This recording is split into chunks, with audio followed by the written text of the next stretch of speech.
Esselamu aleyküm. Ne hormatly adamlar, şuna çayır otu değil ya. Ne görýän bolsaňyz eredin. Şuna çayır otu değil ya.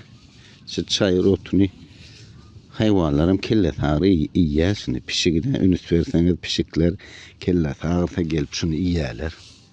Ýolýupçy ujuny. Şunun kökü vardır, kökü.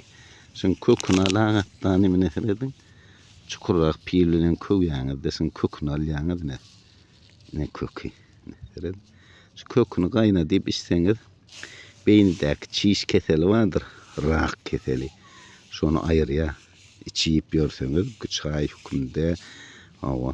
Ýöne içeňizde ünüs beriň bir 7 gün 10 gün içeňizde ondan birazcık diň salyň 3-5 gün soň ýene gaýtalar için şu içiberiň ta aýyrlaýynça bolmasa bir gede, iki gede geçip ya 10 gün içip peýda görmedim diýmelde hep kesel ýaňy başlar, o da derrew aýyrlar. Köp wagt geçirmez, hayal aýyrlar. Şoň üçin hem köp içmeli bolarsyňyz. Ha, bolun şipa bolsun.